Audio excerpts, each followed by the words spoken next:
اور جب آپ کی ولادت کا دن قریب آیا، جس گھڑی میں، جس لمحے میں آپ کی ولادت ہو رہی تھی، تو سامنا فرماتی ہیں اس وقت بطور دائی میرے پاس عبد الرحمن بن عوف کی والدہ، عثمان بن ابی العاص کی والدہ، یہ دونوں بڑی عمر کی عورتیں تھیں، یہ میرے پاس موجود تھی خدمت کے لیے۔ ایک دم کہا کہ کمرے میں میں نے دیکھا چند عورتیں داخل ہوئی، دو عورتیں ان میں بڑی لمبی قد کی تھی، ایک نے اپنا نام جو ہے ایک آسیہ بتایا اور ایک نے اپنا نام مریم بتایا، ایک نے اپنا نام آسیہ بتایا اور ایک نے اپنا نام مریم بتایا، ایک نبی کو جنم دینے والی، ایک نبی کی خدمت کرنے والی، اور ان کے ساتھ جنت کے حوریں تھی۔ اللہ نے اپنے محبوب کے لیے ایک خدائی نرسنگ سٹاف بھیجا کہ دنیا میں آنا ہے نا، تو عورت کے جب ایسا معاملہ ہوتا ہے تو اس کے پاس ایک دو عورتیں موجود ہوتی خدمت کے لیے۔ اللہ نے ایک پاکیزہ عملہ جنت سے بھیجا محمد مصطفیٰ صلی اللہ علیہ وسلم کی ولادت کے وقت،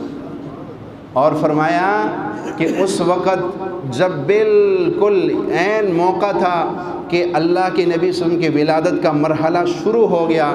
تو جو چراغ کمرے میں جل رہا تھا وہ بجھ گیا، جو چراغ جل رہا تھا وہ بجھ گیا۔ اور اتنے میں نبی پاک صلی اللہ علیہ وسلم جب پیدا ہوئے،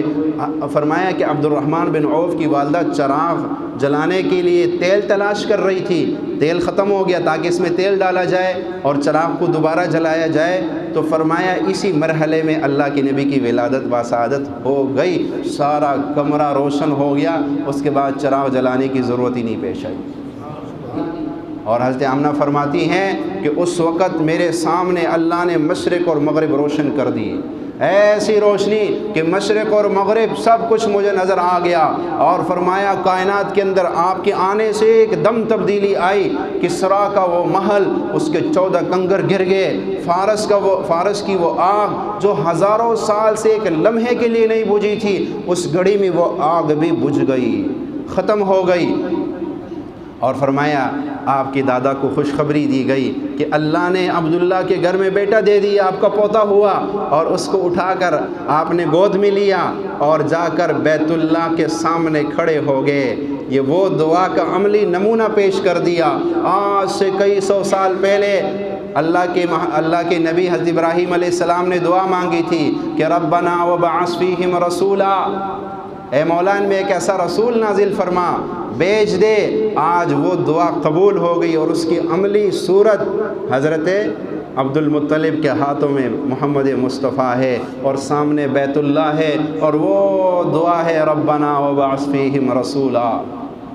اور فرمایا ابو لہب کی ایک لونڈی تھی صوبیہ،